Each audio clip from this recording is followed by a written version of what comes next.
readers, author Kenny Down here. I am the author of The Mirror, The Window, and the Wall, The Life-Changing Power of Finding Your True Self. Writing this book, as strange as it may seem, was a life-changing event for me.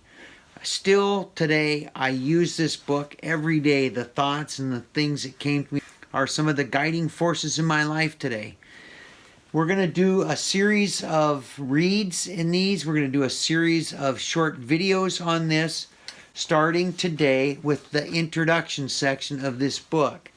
These will be posted on my website. They'll be posted on YouTube. We'll get these out so that people that are reading this book can enjoy this. And you can just listen to this too. You don't have to have a video to be getting something out of this. If you're just on YouTube or you got your phone out, you pull it up on the website, just listen to it as you're driving.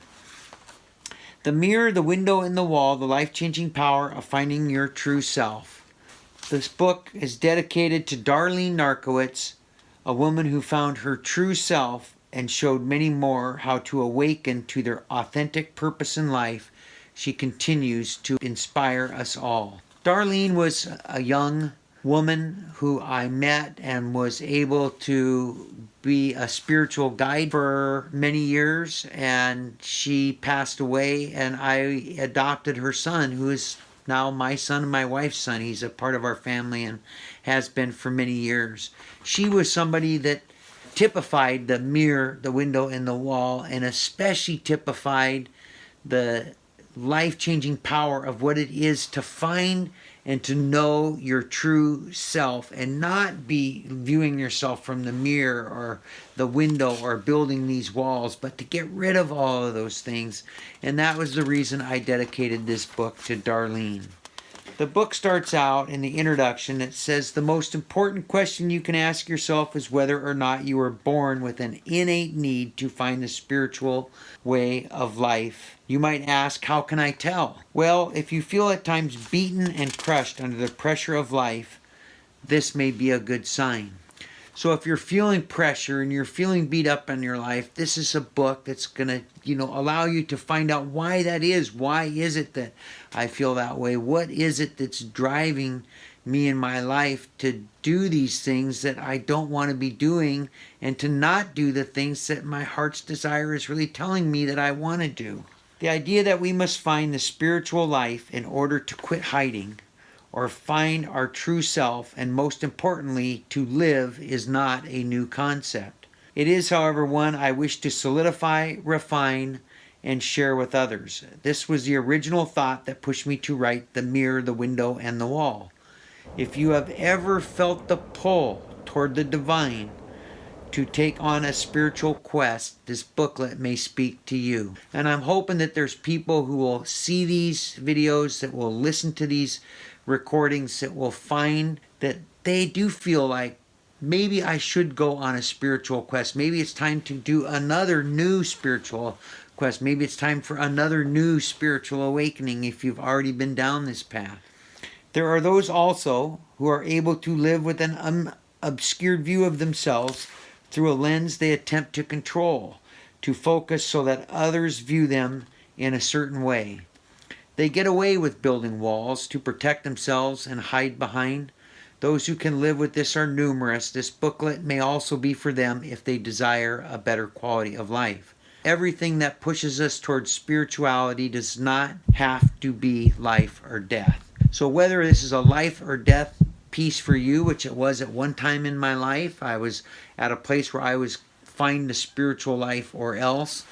And now I can tolerate a certain amount of not living a spiritual way of life. So I would say sometimes I have to have this deep yearning and desire to live a spiritual way of life has to be the driving force, because I don't suffer the way that I used to. The mirror, window, and wall are metaphors for all those tactics we use to hide the lie that we believe is the truth, the false self. Each of these elements are the persona, the mask. Here, ancient Rome comes to our aid. The persona, or personality as we now say, was originally used in ancient Rome and referred to the mask the actors of the day would wear to represent the various characters.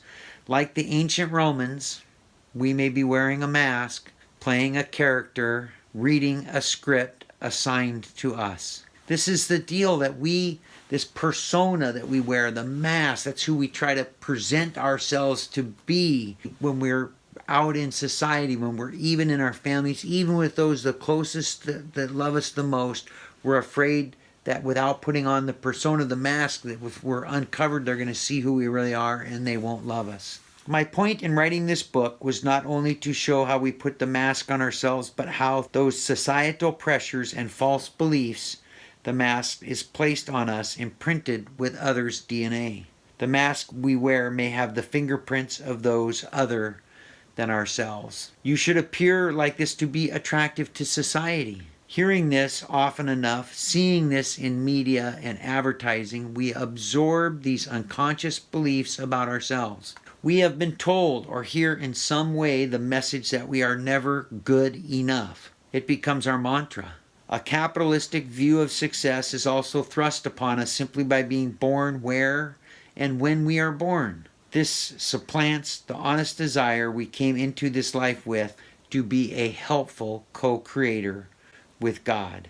At the end of that, next to the word God is an asterisk, which I explain further in the book, where it says the term God, when used in this book, does not refer to any one religion, and in fact includes them all. It can be whatever you, the reader, are most comfortable envisioning. This is always to be taken as your own concept of a power greater than yourself. It should only be defined by what it means to you. In the 12-step movement, this idea of a power greater than ourselves is one of the crown jewels, I think, of why so many of these programs have been successful in dramatically changing the lives of millions of people, is this simple idea that the word God, we use that only because there's a poverty in the English language. No substitute word. It's a word that's loaded with prejudice. It's a word that's loaded with preconceived ideas. It's a word that comes with a sharpness to it that many of us revolt from. It's a word we use, but it is what that word means to you, whether that's the creator of the universe or whether that's all power or whether that's the spirit within, it's the higher self, whatever that is, we simply use that word. The other point that's being made there is that society places this mask on us. Many of us at a very young age were taught like, hey, don't do this, don't say that. You have to live up to this expectation that people have on you. So we want to be seen as successful people in society so that we'll have friends and we won't get banished from the tribe. And we put on the mask. This booklet is intentionally brief, however, its meaning is deep-seated and profound. It may even appear hidden on the first read. Therefore, this is a book that is meant to be read over and over. And I can tell you as the author of this book, there is no way you'll get everything this book has in one reading. It really is. Spiritual literature, in many cases, becomes a vortex. I'm not trying to get too obscure. What I mean by that is that each time you read it, and there's many books that you can think of if you've been reading spiritual literature for long that are great examples of this, that each time you read it, something new is revealed. And you can read it one time, and 10 times later, things are still being revealed, and 100 times later, it has a totally new meaning. And that's the type of writing that I've tried to do not only in this book, but in my other books, Awakened Giant, Sleeping Spirit, Darko, and even to some extent The Care and Keeping of a Shan. But this book is meant to be read over and over. I propose you incorporate your reading with the following 7 actions. These are suggestive only. However, like most desirable things in life, the more you put into it, the more spiritual understanding you gain, the closer you will be to taking the first steps on a newfound spiritual quest. So these 7 things that we recommend you do as you're reading the book are important, but they're not mandatory. It's simply like most things in spiritual life. The more you do, the more you'll get out of it. So that if you put a bigger effort, you're going to get a larger amount out of it. First one is read through every day for a week. Well, if you miss a day, is that a big problem? Probably not. but try to do this to the best of your ability. Things get in the way, life gets busy, we have children, we have families, we have spiritual responsibilities, we're people who reach our hand out to people who are suffering to help. We have the spiritual life is a busy life, as one of my mentors said. So try to do your best with these 7 things. The first one, again, read through every day for a week. 2, read aloud to hear your own voice saying the words. So when I'm reading aloud, like I've been doing here, there's a retention that happens. Something also that happens with my attention, not just my retention, but my attention. That the attention is focused on what it is that I'm reading, because I'm reading out loud. It's like, wow, this is unusual. I don't usually sit in a room by myself and read out loud. This is different. This is ceremonial in a way. Read at the same time and the same place each day, number 3. So if we're reading the same time, it's like facing east so many times a day, or upon awakening when we do our prayer, when we say our little bedside prayers at night. For those people that do these kind of rituals, it becomes a ritual. Same time, same place, every day. When we're done reading, we meditate in contemplative fashion each day on what you read. Contemplative meditation is simply thinking rather than trying to not think. So even though we may still concentrate on our breath and we try to think about what we've read, if anything comes into our minds to distract us besides from what it was that we just read, then we ask that recognize it for what it is, return our thoughts. It's in a contemplative way. Think about what it is that you've said. Just like this video, you can take this video, listen to the video, watch the video, and then when you're done, contemplate a little bit on, what did I get out of that? Write 1 paragraph each day on what came to you in meditation. So when you're done with your meditation, whether it be a 3-minute meditation, a 5-minute meditation, or a 45-minute meditation, doesn't matter. Just when you're done meditating, write just a simple sentence or 2, maybe a paragraph at the most, on what came to you out of this. That maybe what came to you out of this was, I may be wearing the mask. I may have had this mask placed on me by society. Recite Darlenes Prayer before and after you read each day. Repeat several times throughout the day. The next video we're going to do is going to be on Darlenes Prayer. Darlenes Prayer is found at the end of this book. So it's something that you read the book through, you do some contemplative meditation on it. You can read the entire book. I'm taking some time today because I'm explaining everything, but when you sit down and take you 20-25 minutes to read the book, you do that every day for a week. Read it out loud. Do some contemplative meditation. Write a paragraph or 2. Maybe it's going to take you 35-40 minutes a day to do this, and you're only doing it for a week. But it's going to change your life. So you can ask yourself, is that worth it?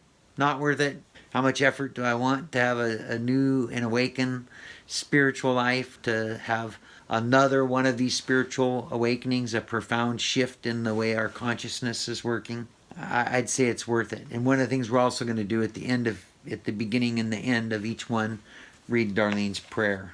And then it's the last one, number 7, partner up. Share your reflections with a friend or a group who has completed the same practice.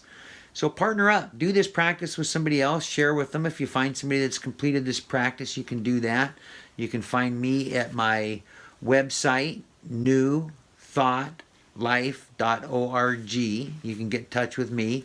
You can get in touch with other people. You can sign up there for a newsletter where you'll be getting emails on this. And have fun. This is the introduction. I'm going to do Darlenes Prayer in the next video, and we are going to be on our way, my friends. Love you. God bless. And God keep you until the next video. Thank you.